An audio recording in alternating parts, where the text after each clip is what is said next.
Panguva ino ichakachaya manje takuona kuti mutungamiri wenyika yeZimbabwe vaimasondamuso Mnangagwa vakupiwa 48 hours dzinova 2 days dzekunzi aiwa step down. Panguva ino yatiri kuona kuti each and every aspect in every sector yenyika yeZimbabwe it is declining.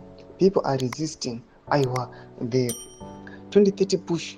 Toona kuti even vendors yesterday vakanga vakatsomana nevakomana vemunicipality. Saka kuti mashikodanyo pana apo subscribe like on the bell icon.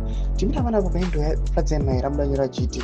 There is only one person who should be getting a 48-hour ultimatum to vacate, and we know who that is. Musajairire vanhu. We need new leaders. Mashikodanyo pana fadzema iri panapa atukuna kunyakune mugamba kwato kuti maire gives Mnangagwa 48 hours to step down. Mashoko arikuya ataona kuti advocate fadzema iri panguva ino iyi vakagumbuka vakatsamwa just because they know kuti next month tiri kupinda month no celebrate independence, and this year we are celebrating 45 years. But pa 45 years izodzo anoona kuti the ruling party yakanga iripo from 18 April up to now, from 18 April 1980 up to now in 2025 hapana kana chikamboitiwa.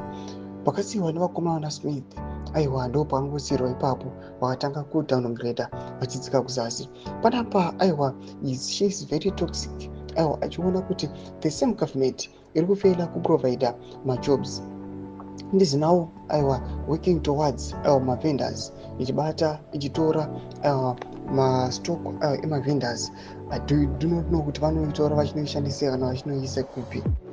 Ndo mashoko akuita panapa kuti advocate fadzema iri vatange kukola up for the resignation or the step down yemutungamiri wenyika. Mbotidze mafunguro enyu munoti kudi pamusoro pechitiko ichi. Vabvina kuma section yedu kuti mafunguro enyu. Musaona subscribe or like pachino turn on the bell icon.